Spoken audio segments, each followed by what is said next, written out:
Hello, fellow homebrewers. JP here, and I want to introduce to you the brand new Brew-Built X1 Conical Series available at More Beer. More Beer sells the highest standard in homebrewing equipment, and the Brew-Built Conicals are just that. They're made from mirror-polished 304 stainless steel, and they come with loads of features that you and I have been looking for. They have a full 2-inch bottom dump valve, which will eliminate your clogging issues, while the sturdy base includes 4 reinforced legs, just like those big pro tanks do. More Beer also carries the Brew-Built line of options and add-ons like casters, pressure kits, and even external glycol chillers. So you can find out more about the new Brew-Built X1 Conical Unitanks by going over to morebeer.com for detailed videos on the entire line of Brew-Built Conicals. You can trust Brew-Built with your next fermentation, and you can trust More Beer to find the right conical for you. Brew-Built at morebeer.com. Hello, everybody. Welcome to the session. Live here on Facebook. We're going to get everybody's video starting here. Welcome. Today's show is going to be a great one. I get to catch up with my friends from New Zealand, and I'm super excited to have them here. Please welcome Jason and Susan from Hop Revolution and Stephen Plowman from Hallertau Brewery. Welcome to my Zoom show, guys. Hey, Justin. Hi, Justin. Now, hey, great to be here. I have to admit, I've been jealous and missing New Zealand. I've been jealous of you guys for a while because you have, the world's greatest leader leading your country. The world is jealous of Jacinda. I want to say that. And you guys had eradicated COVID. They're the first people to do it. But then now I hear it's back or something. You guys on lockdown again? Yeah, it's totally back. We're sitting here feeling quite smug about ourselves. Yeah. The best in, yeah. Perfect example. And then we're straight back in the shit. And it's a little bit concerning too, because the week before the lockdown, the government was putting out things like stock up on face masks. Yeah. We're like, what? Why? We don't. It's sorted. What don't we know? Yeah. What don't we know? So they knew that there was some issues at the border, and they're still not sure exactly how it got in. But we're back into lockdown. Closed restaurants, bars all closed. Really? Oh, I didn't know it had gone full on like that.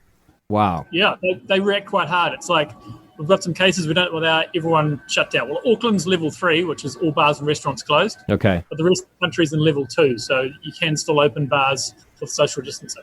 So what about yours? And at Hallertau, are you closed? We're totally closed. Yeah. Wow.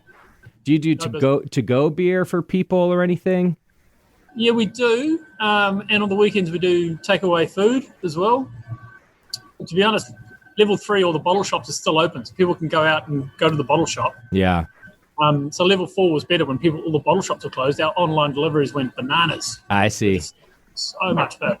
Wow. And so this time it's been, shitty takeaways and a few shitty online deliveries. Got it. Yeah, so I've been following it a little bit, and I'm kind of mad for you guys. I'm tired. I have nothing left to get mad about here in the U.S. because we're a disaster. So I'm more mad for you. I'm reading about how you eradicated it, and then people sneaking out of the COVID quarantine hotels, and I'm just like, the nerve of these people. They're putting an entire. Imagine being the person who put an entire country at risk. It's not just the kids around here that are going out and hanging out in the park and giving COVID to each other. It was gone, and people are sneaking out to buy what? Buy booze down at the liquor store. Yep, gotta get some cooked chickens from the supermarket. I'm so mad for you, and I'm just like, where do these people come from? It's just we're lucky. We've got a few hundred in the army, though, Justin. So we've deployed them around some of these hotels. So we've pulled out our army structure, and we've got them located around the outside of Auckland, where we all live in Auckland. Wow! And around some of these hotels. So to get out of Auckland now, driving down the motorway, 20 minutes down the road, you're going to be stopped at a police checkpoint, and they're going to be asking you what you're doing on the road. And turning you around if you don't have a good reason. Sure. Oh, yeah, we don't do anything like that. We have all of these rules that we're supposed to be following. Nobody gives a shit out here. And the cops aren't doing anything about it. There's nothing. Nobody cares. Well, you guys have been in lockdown for so long now, eh? It must be just becoming quite tiresome. My sister-in-law lives in LA, and they're just so done. They're so over it. I'm not going to lie. It is. And I was thinking about just that today, Stephen, because I've been super careful since the beginning, and there's a lot of rules I have to follow to have my bar open. And I'm kind of a rule follower. Like, just tell me what to do. But I was thinking about it today, and I'm like, I don't know what's going on anymore. Everybody's tired of this. It doesn't seem to be doing any good. And so I really don't know what anybody's going to do. By the way, it used to be our California governor was on the news like every day doing a press conference. I haven't heard from that guy in weeks. Like, I don't know what he was talking about the fires the other day, because now, because God hates California. And so now there's fires, and it's just weird out here. Like, you guys get actual storms there, right? In California, we don't get thunderstorms or anything. It just doesn't happen. We might get a couple drops of rain. Well, the other day, it's like the driest, hottest days on record. We're having this massive heat wave. And then out of nowhere, a thunder and lightning storm passes through California. We haven't seen this since Noah built the ark or something. Like, there's no thunder and lightning in California. But no, not now. Right now, it's like, let's just throw it at them. And now the whole state's on fire. There's almost this is no joke, there's almost 1 million acres on fire in the state.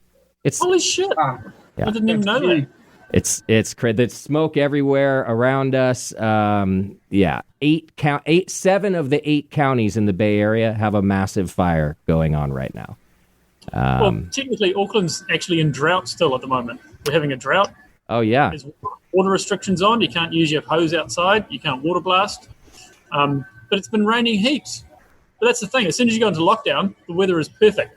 Right. So it's guaranteed good weather as soon as you go into lockdown. Yeah. The rain stuff comes out. Yeah. You got to wash your hands 5 times a day, but only with soap and no water. Just wash your hands in the toilet like I do. It makes it much easier. That's how you keep clean. Well, I think every day that I should have stayed in New Zealand, and I got so many nice offers from you folks. Even Steven, I think, texted me. He's like, hey, man, we've got an apartment attached to the brewery, and I'll just give you the keys to the brewery.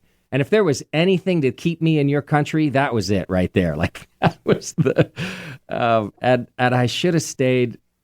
I think fondly about my last days there, and I was with Susan and Jason, and we're talking about all this stuff going on in the U.S., and I remember Jason and I kind of being like, it's kind of crazy what's going on over there. It seems strange and maybe overblown, and 2 days later, right, New Zealand gets the warning that you're on lockdown, and because I thought it was strange too, like, I hit the road. I'm on my way to Abel Tasman, and I'm going up over the mountain. It's this beautiful, windy road, which takes extra long in a Volkswagen bus to get over. And I've got no service, and I pop down at the bottom of the mountain, almost to Tasman, and I get reception again on my phone, and it's Jason kind of blowing up my phone like, hey, man, where are you? Have you heard the news? And I'm going, oh, shit. And I look around me. And for the first time in the whole month I spent in New Zealand, I'm seeing people slightly less than completely laid back. So not panicking like we do in the U.S., like sort of rushing around to go to the liquor store.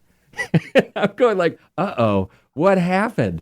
And I get on the phone with Jason, and he's like, yeah, man, we're locking this country down. And I really look around, and I picked up some hitchhikers and brought them back to Nelson. Like, everyone's kind of panicking. I almost couldn't get off the island. I got on like the last ticket on the last ferry.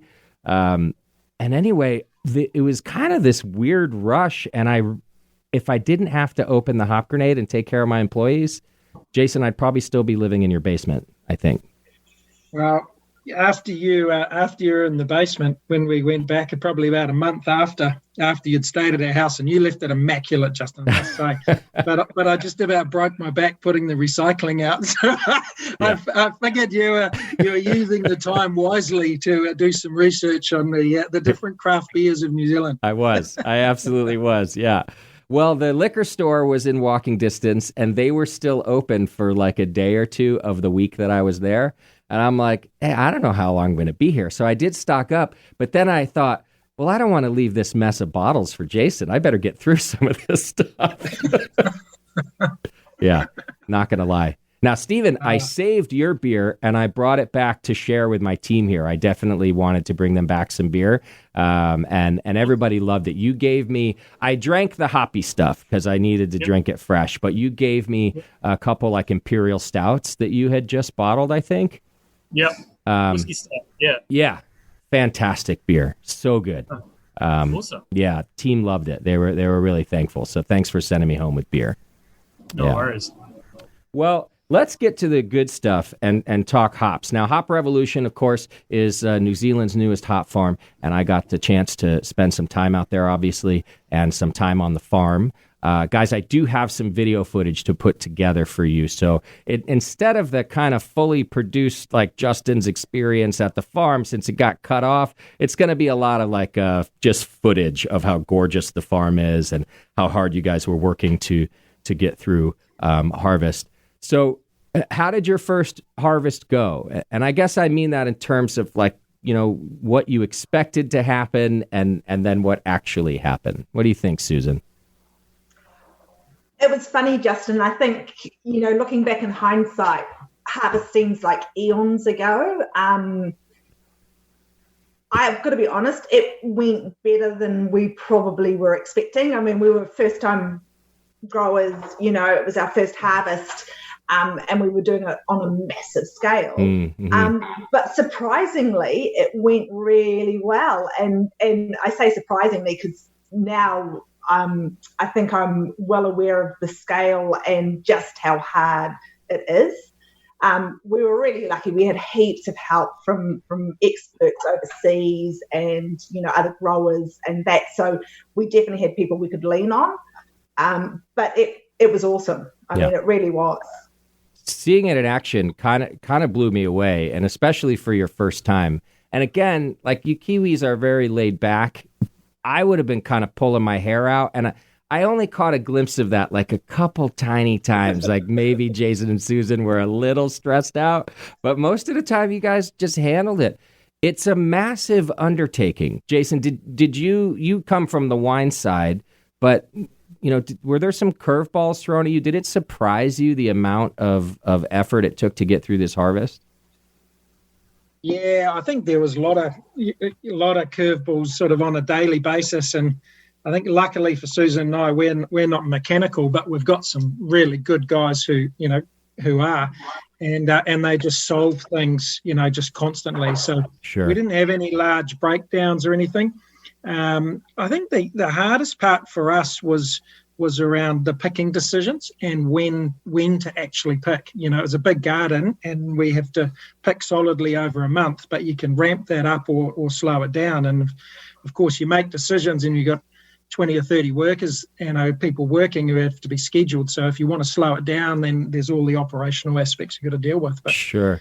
Picking decisions of hops are very different than picking for grapes.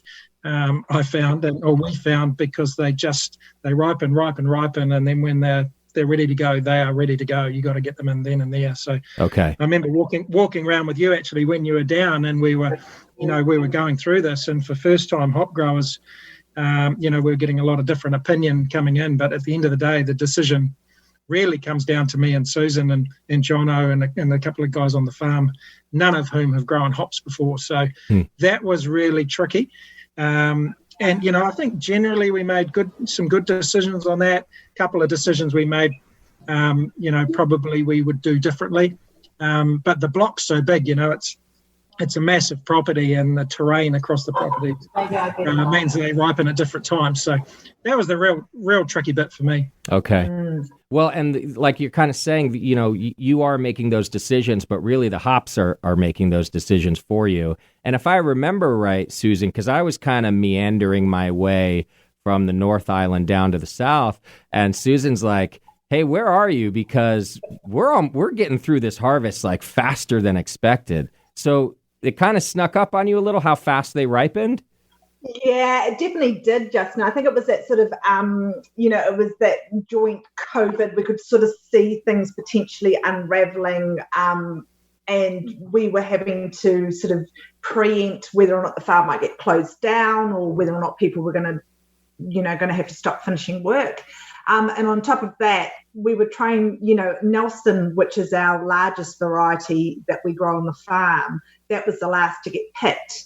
And it was changing faster in the field than we were expecting. So it was that thing where, you can have a nice schedule at the beginning of your harvest, and you think it's going to take so many days and it's all going to go beautifully. That was changing almost like on a day-by-day basis, when we would sort of get to the farm and we'd start looking at blocks and we'd go, okay, ease off or ramp up.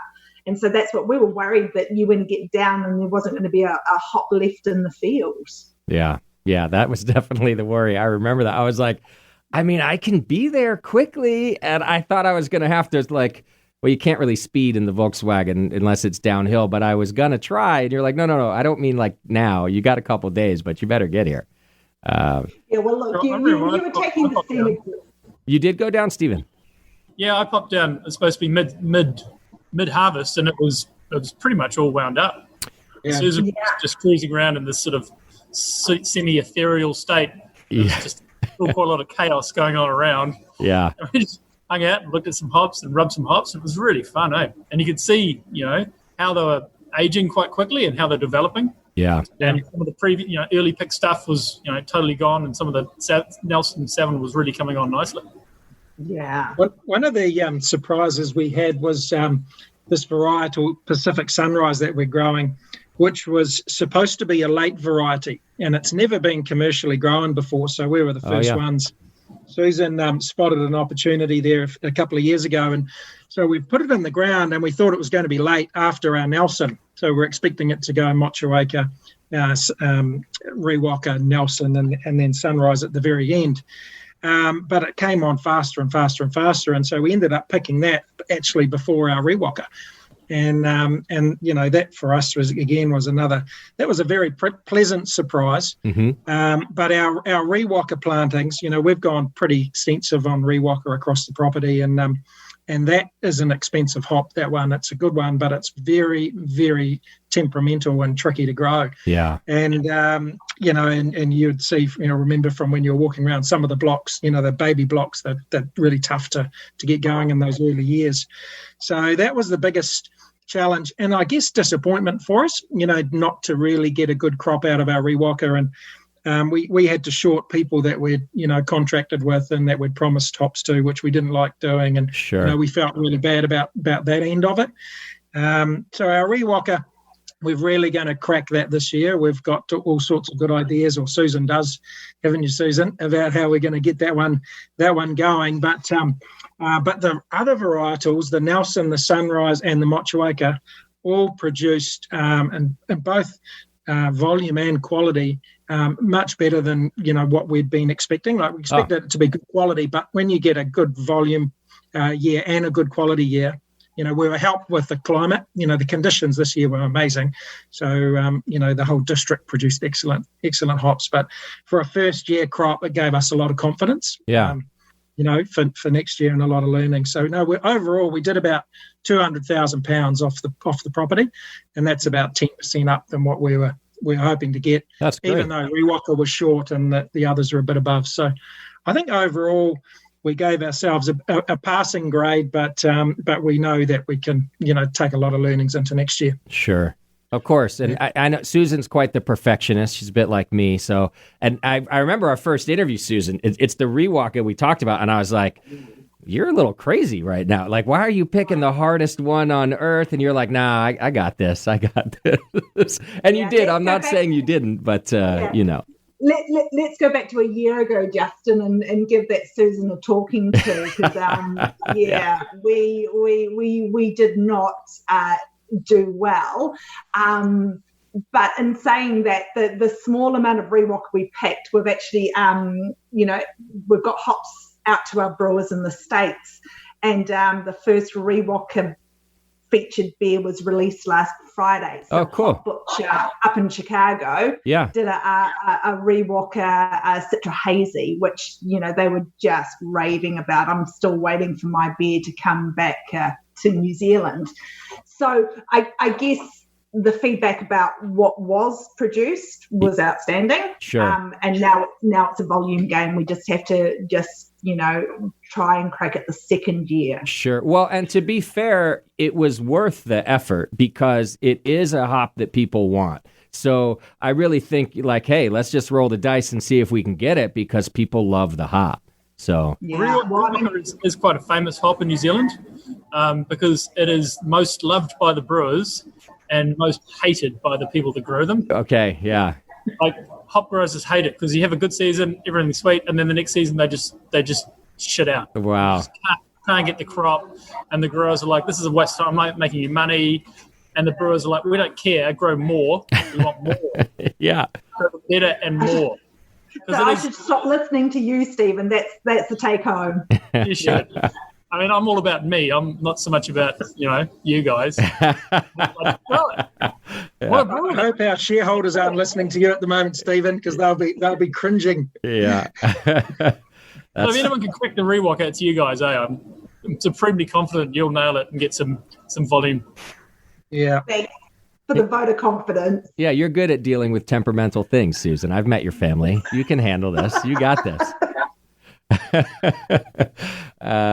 So now, since I've been open again here at my bar, I've never worked in my bar so much. It wasn't designed to be a place that I work. It was designed to be a place that other people work. But now it took a pandemic to force me to get a real job and actually have to work. But anyhow, in the process, to be honest with you, I'm kind of getting reacquainted with beer. It turns out I still like beer. And for years, and Stephen, you kind of know this, I think, because you and I talked about it. I'm just like, give me a pale ale and give me a lager. And I kind of don't mess around with anything in between. It's not that I won't sip an IPA or a double IPA if someone hands it to me, but I just been stuck in my loop and kind of, well, since I've been open, breweries here are actually doing pretty well. And the new format are these 16-ounce cans. Everybody's putting them in these tall cans. And you buy them one at a time. People aren't really buying packs here right now. You just come in here and you pick, 6 different ones. And anyway, I'm tasting some great beers. I figure I better know what I'm talking about if I'm selling it to people. I'm kind of refinding my love of hops and great beer. And I'm telling you, there's some of my favorite ones, maybe even most of my favorite ones that have come through here recently are with Nelson. I think it's always been popular here, but I've never noticed it quite so much. About every brewery that we sell, and we sell a lot of different breweries, has come through with at least one New Zealand hop. And I'm loving every one of them. And the best ones, and Stephen, I wonder if you guys use the same descriptor and if you can talk about this in your beers. We use diesel, right? Call it diesel or kerosene. The beer fans don't like to use kerosene, but the diesel is one of them. And I seem to remember early in my career that used to be kind of a off-putting flavor, and now it's super desirable. And I had a beer from a brewery here, and it was just called like Nelson Stash, and they named it after their stash of Nelson that they've been saving for the right beer. And it had this really strong diesel character that you'd think would be off-putting, but it was absolutely delicious. So I always remember like that kind of, there's a Chardonnay quality to Nelson, but I don't remember there being this diesel-y character. Do you find that in the hop, Stephen? Yeah, you can get that character. I mean, Nelson's a great hop. I mean, here at our brewery, 50%, half the hops we use are Nelson. Okay. That's the hop we really like. But it's quite a flexible hop too. It has some strong character. And I don't necessarily like it 100%. And another local brewery up the road, Liberty, does a Sauvignon Bomb, which is 100% Nelson Sauvin. Wow. He does a great job with that. But it is quite divisive. Some people are like, oh, that's an amazing hop character. I love that. And some people are like, that's disgusting. Yeah. How can you try and sell that shit? Yeah. But it does present some of that character. And Rewalker is also even more so. That Rewalker hop can be really, really dank, but really diesely, kerosene. Okay. And it can sort of represent as too intense. It throws off a little sulfur component too, which is part of the hop profile. Yeah. And some people don't like that little sulfur thing. They can pick it up as, a little bit of H2S or a little bit of DMS. But I really like that Rewalker hop character. So the classic New Zealand Pilsner is that blend of Nelson, and Rewalker. Okay. And it's really intense, eh? And the New Zealand palate is all over it. People love that beer. I mean, is the Nelson, is that, well, I guess in a lager you're not really dry hopping, are you? So you're just talking about kettle hops when you say that kind of even mix? Well, no, most New Zealand Pilsners, they tend to be dry hopped. Oh, nice. Okay. So the New Zealand Pilsner style is this weird transition into sort of a hoppy golden pale ale, because they're really hop forward, and they do dry hop quite a lot. And you do get those really sort of aromatic, oily diesel kerosene characters. And the New Zealand palate loves it. Got it. And I think the American palate's picking up on it because it's so different to any other hop that is grown locally or, anywhere in Germany or anywhere else. It's quite a unique character. And some people really, really love it, and some people just don't get it. See, and I think you're right about that, because I know that it's been around for years. I've talked about it on different shows. People have given me beer before, and I thought, wow, this is a really unique hop. But it's like seeing its day in the sun right now, because brewers are just all over it, which is great news for you guys, Hop Ref, because I think people can't get enough of New Zealand hops right now. One of our local breweries here just came out with a beer. They just called it Southern Hemi, because everything in it was a Southern Hemisphere hop. I think some from Oz and then some from you guys. But yeah, I think it is divisive, but Californians in particular are such hopheads now that they're just looking for more dank, more diesel, more stank, like anything more, surprise, surprise, beer lovers are into here. So what's interesting for us being newbies to this game is the feedback that we're getting on our different lots.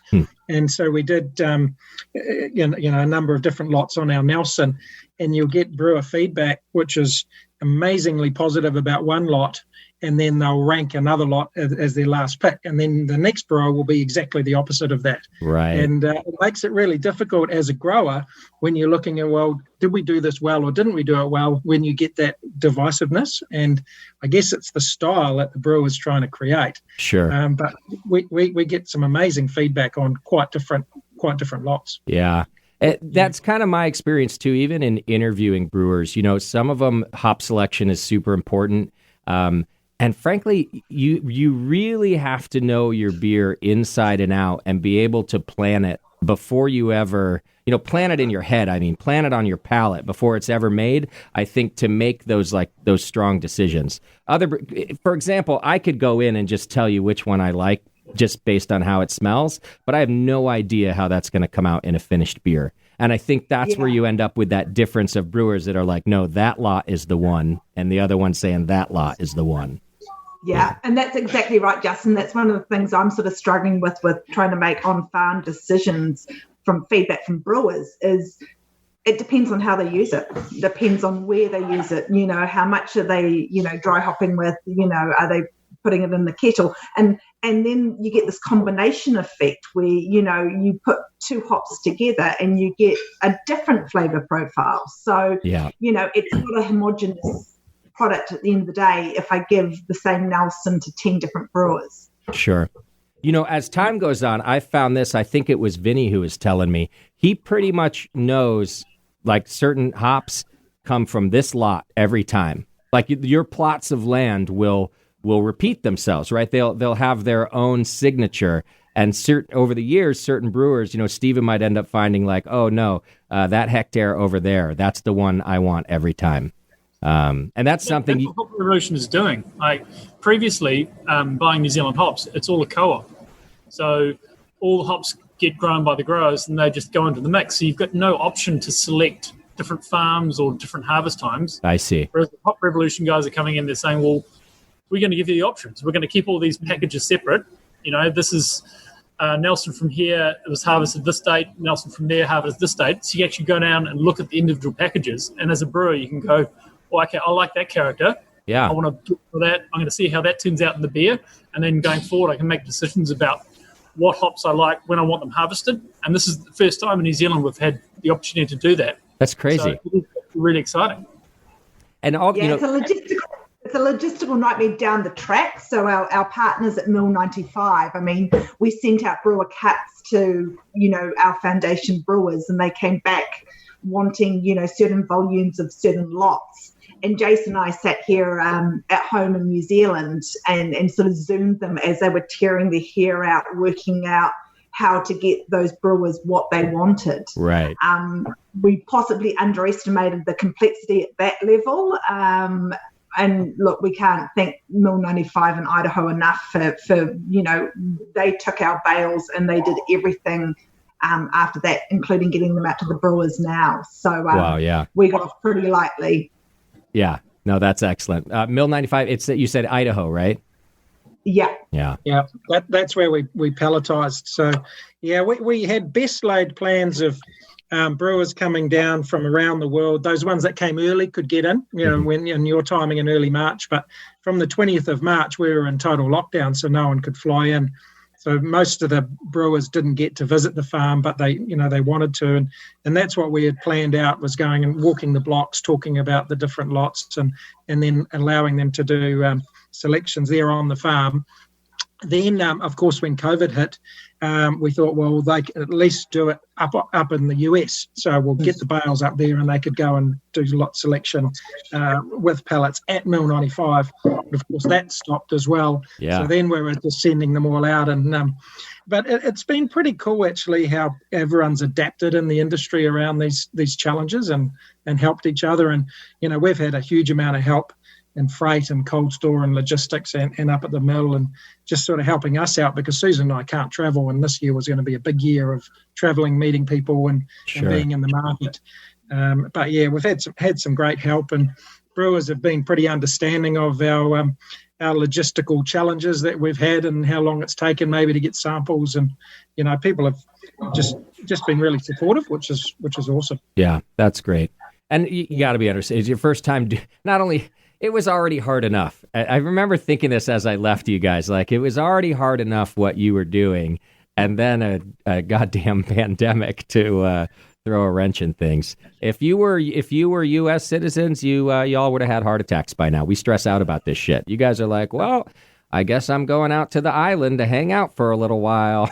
It's very nice. It was a real highlight for us. We got some pallets air freighted back. Now, the highlight wasn't the cost of air freighting them. I'm telling you now, I could have flown to the US, return for cheaper than what it cost to send these pallets back down to Stephen to make this beer. Wow. But anyway, we got some sent back early on, and Stephen made us this Rewalker Sunrise beer, which we went to his brewery. And what kind of beer was it, Stephen? Oh, it was a New Zealand IPA. Okay. So we didn't have enough hops to do a proper batch. So we just siphoned off some wort from IPA into a little 200-litre fermenter we have. Yeah. And then dry hop the crap out of it. Okay. So it was a good way to sort of see what the hops are doing and see what sort of characters they're throwing up through the dry hop. Yeah. It was really good. It was a great beer. Do you not want me to tell Jason that you could have just used whole flower hops and not make him do all that shipping back and forth, or do you want me to leave that out of this conversation? We don't. Well, we can't use flower hops in this brewery, but we're building a new brewery we've got a new site in Clevedon. Ah. And that brewery is going to be set up so we can use whole flowers. It's got a big screen on the bottom of the kettle. Nice. So then we can do some trials with some fresh hops. Got it. And of course I'm messing with you, but Jason, that's kind of the thing, right? You guys, right now, you grow all these hops, you send them to the U.S. to be palletized, but brewers who want to buy them in New Zealand, they're coming back from the U.S. That's the cycle right now? Wow, it wasn't intended to be like that. With our friends at Freestyle Farms, which is another grower just down the road from us, they've got a palletizer, and the idea was that we were going to palletize a certain amount in New Zealand with them for New Zealand. But when COVID hit China, all of the freight between the ships going between China, the US, and New Zealand all just stopped coming, and so we actually for a while there, couldn't get any hop bales out at all. And then that immediately changed when China came out of COVID. All of a sudden, all the ships were on, but New Zealand was then in lockdown. And so it was one of those decisions that we had to make of, well, we know we can get them all up into the US right now in a bale form, but we might not be able to in a couple of weeks' time. Right. So we just made the decision, let's just get them all up there.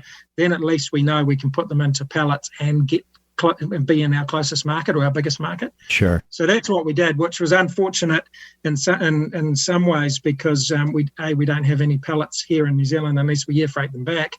But secondly, we had a market in China this year, which was it can't go ahead because of the tariff between the US and China just put our pricing too far out. So there were some downsides to those decisions, but at least we got them into market and we got them palletized. But going into next year, we're hoping to palletize some in New Zealand, and so we can provide hops directly into China and Japan and New Zealand, Australia easier from here than from the US. Got it.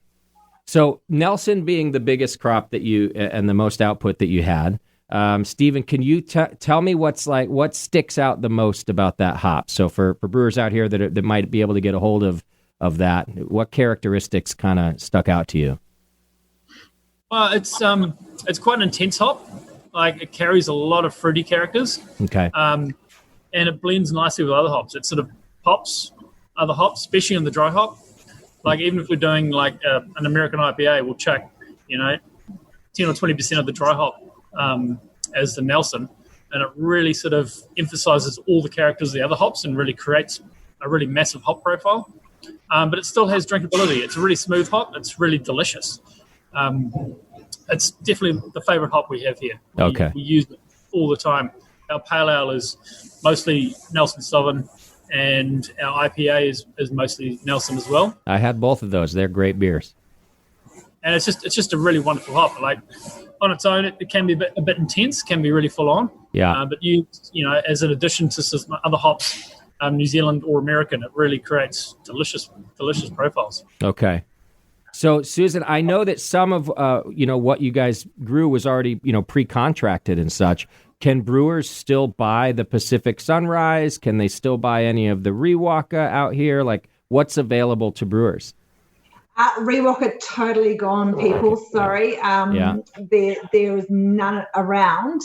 But no, we do still have a small amount of Nelson Motueka Sunrise. And then we decided to make a blended palette. So it was a bit of an experiment where I have a vision where I'd like, every brewer to try and make a New Zealand IPA eventually. So we decided to make a blend of our Motueka, Nelson, Sunrise, and actually some Rewaka in there. So it's a blend. So you can still approach us at hotrevolution.co.nz, but we've also got some distribution partners in the States. So Mill 95 are selling our hops, and so are Crosby out of Oregon. That just really helps us because obviously we here, our hops are there, they've got them sitting in their warehouses, they've got that network of brewers that they already deal with, and so they're offering brewers Hot Revolution hops as well. Okay. Excellent. How many pounds of hops? You told me your harvest, but how many ended up here, Jason? How many pounds of Hop Rev hops are in the U.S.? In the U.S., virtually all of them, apart from what's in Stephen's tanks now, or going into Stephen's tanks. We're going to send about 5 to 10% into Europe, and a little bit into South Africa, and a little bit into South America, and being our first year, we've just set up some new relationships. So, people are taking our product and seeing what they think, and we're just getting to know each other. So, virtually, I'd say 90% of it will be through the US and Canada. Got it. Okay. Yeah. All right. I want to do this. I have to take a quick break because I still have some sponsors that we need to take care of. Plus, that this is a problem. So here's what I'd like to do. I'm going to have each of you turn off your own cameras. Those of you podcast listeners, you're going to hear a little sponsor message here. We're going to take a quick break. They're not going to turn off the video. Turn off your cameras, and we'll be right back in just a couple minutes. Hang in there. Thanks, everybody, for hanging out with us today. We'll have everybody turn their cameras back on if you're back from getting your beers, as I am.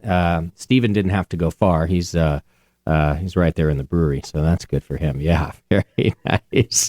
Stephen, what are you drinking? Yeah, I had a Kolsch before, but now I'm on the Pale Ale, which is just great. Rewalker, Nelson. It's sticky and greasy and oily. So good.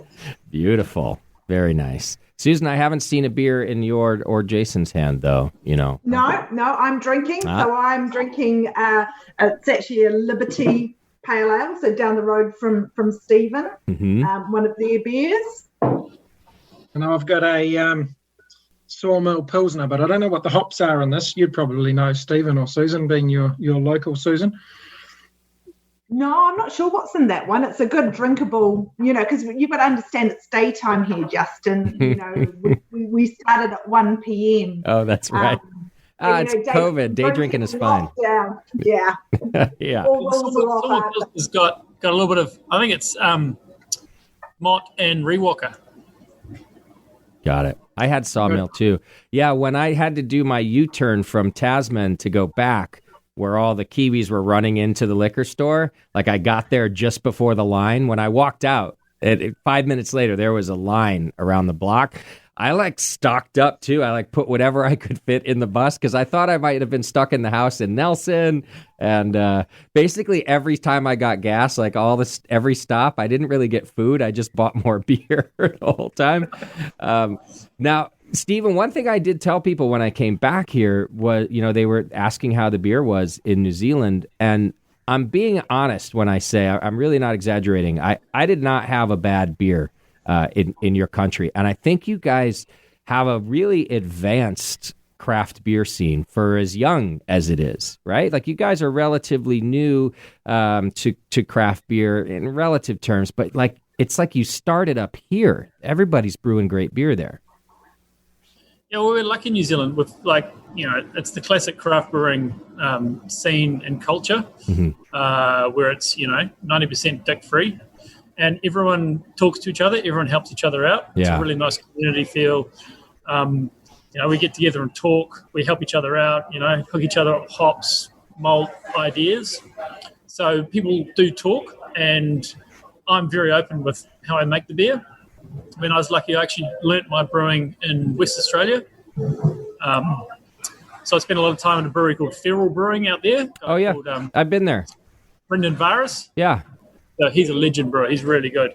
Great beer. I basically just turned up at his brewery and said, can I just hang out for a bit? And he was like, yeah, go for it. And he told me whatever I wanted to know. He was totally open with what he did and how he made his beer. And that's what I do as well. Anyone's got any questions about the beer, I happily share it, especially home brewers. If somebody wants one of my recipes, somebody emails me and says, hey, can you tell me some of the hops and this? I'll just send them the recipe. Here you go. Perfect. Yeah. Which is, it must have helped because everybody's brewing great beer there. It's a really cool scene. Even some, I had some contracted beers. I think that's a little bit popular there. Instead of starting your own brewery, some places are contracting. Those beers were all great too. That doesn't always happen. Sometimes, it's contract brew. The brewers are like, yeah, it's not mine. I'm just making this. But that's not my experience there. It's really good stuff. So yeah, the contract brewing's quite big. We've got before lockdown, we had about 5 customers we made beer for. Okay. And yeah, we made some really good beer for some of those guys. It's quite a fun project. Some of their ideas, some of our ideas, create some beers which you wouldn't normally do. And we've made some really good contract brews. Well, speaking of being open with your recipes, somebody on our Facebook, Brad, wants to know, Stephen, what you hop your Kolsch with. The Kolsch, actually at the moment, that's got all German hops in it. As it should. It's Kolsch. Come on. Because we did make a New Zealand version. Nice. With quite a lot of Nelson Sauvin, but it was more like a Pilsner than a Kolsch. And, I'm definitely not a purist. I'm a fanatic. So I don't really give a fuck. But the Kolsch needs to be traditional and needs to be that 4.5%. and just that little bit of herbal German hop character, so you can just smash pints. Yeah. So we've reverted back in the last few years to actually make very, very, very traditional Kolsch. I agree with you. Kolsch is one of those styles that I get mad if I order one and it's nothing like a Kolsch. I mean, it's just it has a purpose. That of all, like a pale ale can be kind of all over the board, and IPAs can do that. But Kolsch has a purpose, and the purpose was to sit on a patio in Germany drinking from like noon until night. And you like, there's a reason for that. And so when I order it and it's too malty or too high alcohol, so good on you. Yeah, that's the one you got to do right. And we started off playing with some of the new German hops, the Mandarina Bavaria and some of the Whole Melon. Yeah. And it worked. So we go with Hallertau Traditional. It's like the classic German hop, just a hint of hop character. Yeah. And it is how it's supposed to be. Bless you, my son. That's wonderful. Now, I think I've asked you guys this before, Jason and Susan. Are you going to grow any like American varieties or German varieties, or are you planning to stick to the New Zealand hops on the farm? I mean, we'll never say never, but at this stage, we are honestly sticking with the New Zealand varieties. Mm-hmm. I mean, we put the word out to our brewers what they want, and they lead us with our planting decisions. Sure. So we are starting to look at some of the newer varieties like the Waiti and Kohatu and Mothri, which are beginning to sort of gain some popularity. But it comes back to the big three. It's Nelson, it's Mops, mm-hmm. it's Rewalker. I mean, we could grow those all day long and still not, service what sure. the brewers want. It'd almost be a waste of land if you're brewing or growing stuff that's grown elsewhere, right? You need to. I mean, the scientist to me would love to try some of those, proprietary American varieties. Sure. What they would do down here, but there really is. I mean, the New Zealand varieties are special. We're a little country. We grow small amounts. Yeah. Let's celebrate it.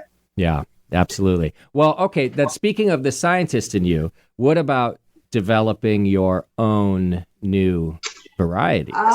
Well, look, Justin, I mean, really, if you were to come back to New Zealand next harvest, perhaps we might have something to show you. Well, first of all, I probably won't be allowed, not because you guys won't have me, but your country might not have me.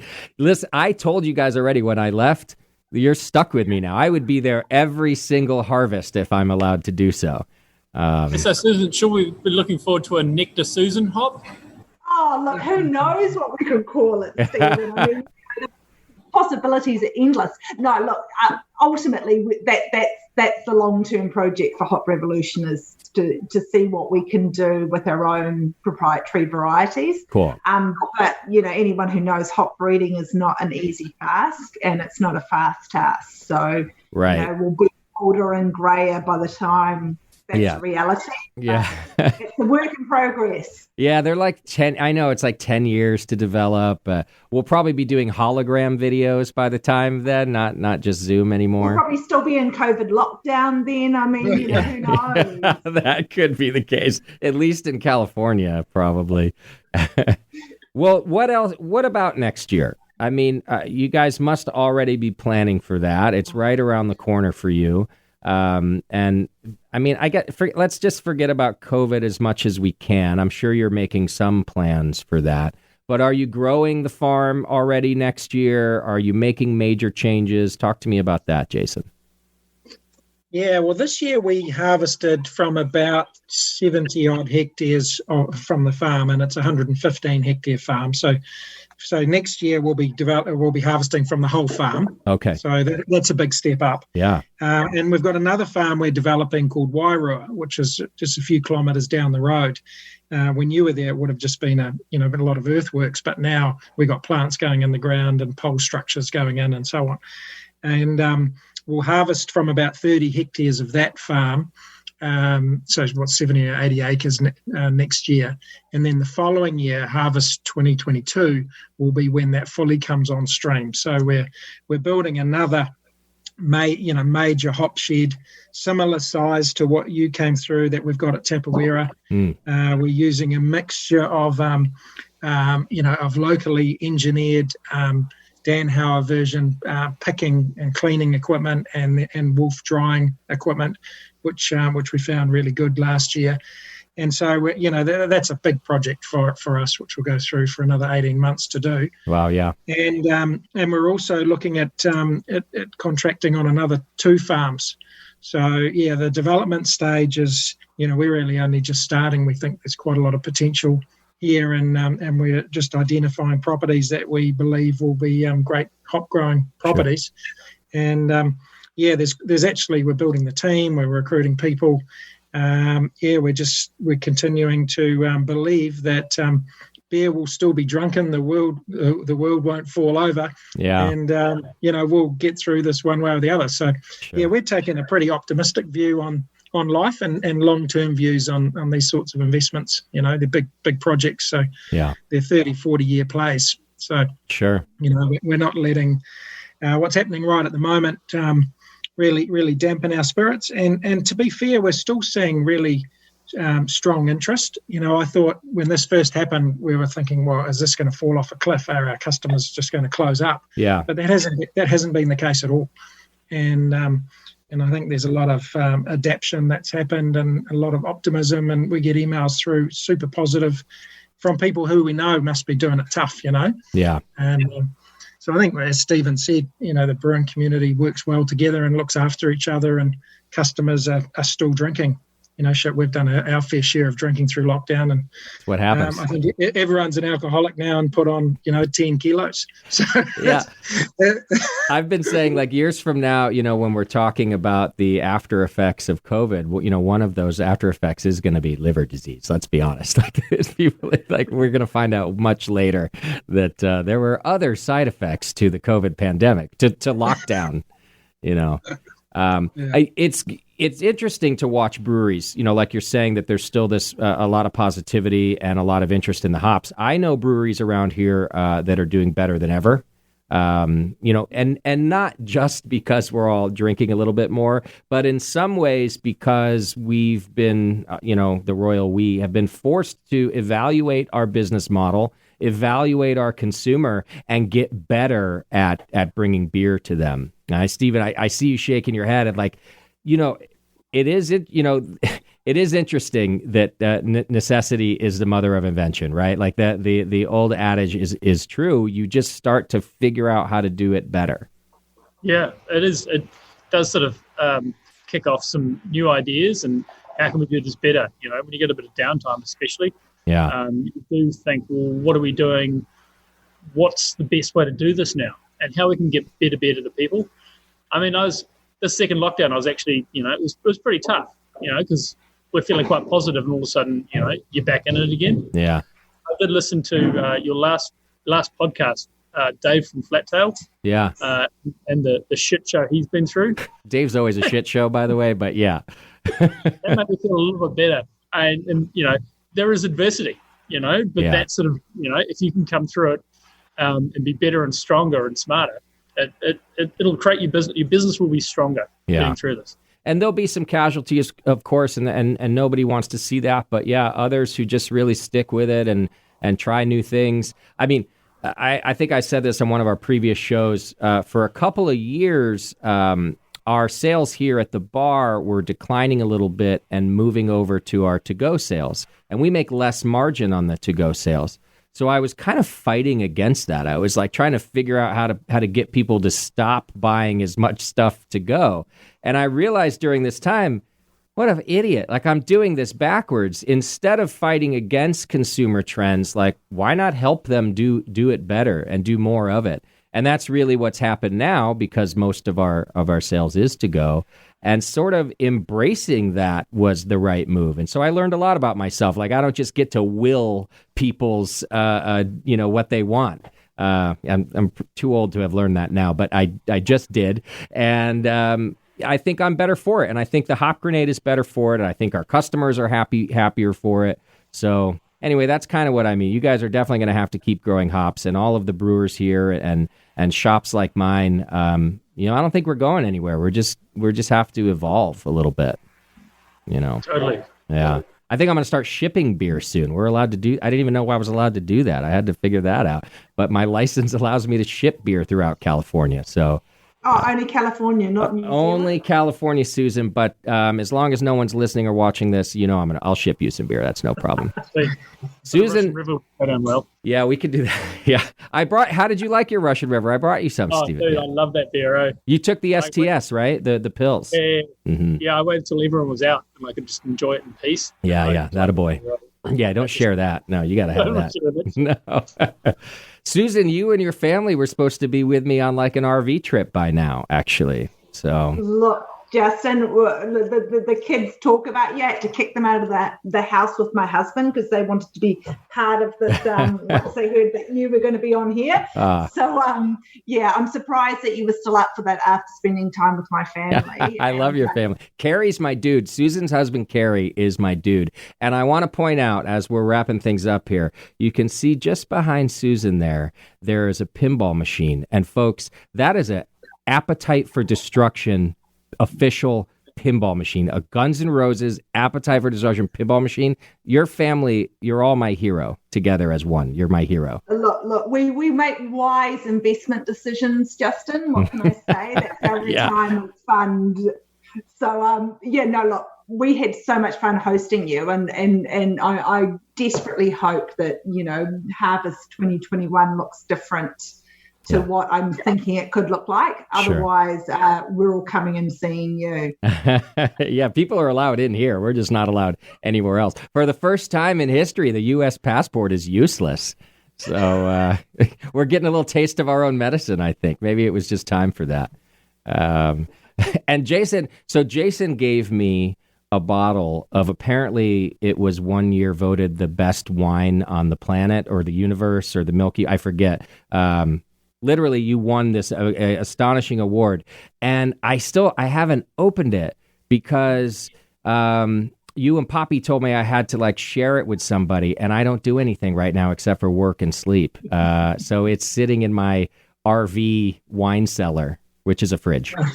Yeah. Perfect. Oh, well, save it for a special occasion. Yeah. I'm sure you'll enjoy it. I've taken good care of it. I have drank all the other New Zealand beer that I brought home, but I shared it too. I'm so happy to catch up with you all, and you now have just a special place in my heart. Your little tiny third world country is one of my favorite places on the planet now, and I can't wait to come back. I would have followed the rules. If they put me in a quarantine hotel, I would have just sat there waiting till I'm allowed out. I'm not going to be responsible for spreading things around. What is the deal now? Are they saying 30 days or nobody knows about your lockdown? So we come out on Sunday night, back to level 2. So they've traced the clusters and all of that, and that's when they become confident of opening, is that they sort of have tracked everybody who has it. Is that the deal? They know where it's all coming from now. They don't know where it came from, but they know that the cluster is all related to itself, so it's been contained. Got it. It's certainly not a hopeful thing for the rest of the world to see that they don't know where it came from, right? That's just a scary thing, and I guess one of the reasons why people are taking this disease so seriously is there's just so much we don't know. And wow, look at you guys in New Zealand in the spotlight all the time now. The world looking to you for what to do. Look, the funny thing is we have stupid people here too, Justin. Everybody on the whole followed the rules of lockdown very well.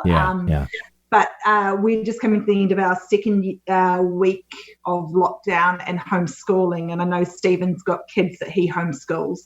It hasn't been easy. So, I feel for all my American friends who are, finishing summer holidays and about to embark on potentially homeschooling. Yeah. Not fun. Teachers need more money as far as I'm concerned. Oh, yeah. Jason, your kids too, are they homeschooling?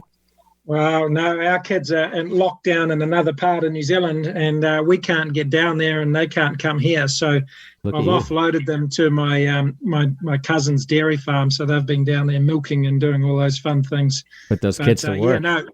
it's going to be probably a week or so before we can see them. But I think that's it's just one of those things in life, isn't it? Everyone's dealing with it. So yeah, kids are old enough, they get on with it.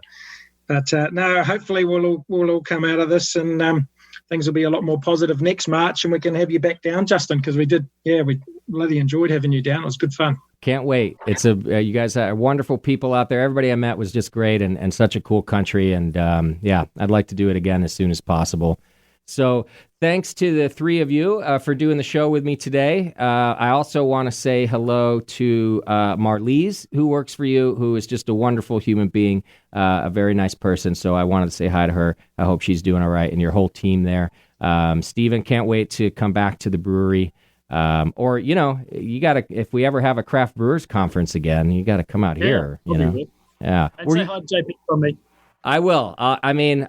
He won't come out of his house. He's like the most locked down person on earth. Even if we were allowed out, he's like, nope. He doesn't even grocery shop. He gets his groceries delivered. He leaves them in the garage for 3 days. Like, he's very strict. But I will text him like a little hand wave. I think that's all he allows. I'll do that. Yeah. All right, folks. Well, it's good to catch up. I think coming down the pipeline, stay tuned to the Brewing Network because we're working on doing some collaboration beer here in the U.S. with Hop Revolution hops, and that could be coming up very soon. So I'll keep our listeners and viewers notified of that, and I can't wait to try some beer with your stuff in it. All right, everybody. Thanks for tuning in today. Thanks to my guests from Hop Revolution. Bye, Susan. Bye, Jason. Bye, Stephen. See you later. Thanks for having us. All right. We'll see you all next time here on the Brewing Network.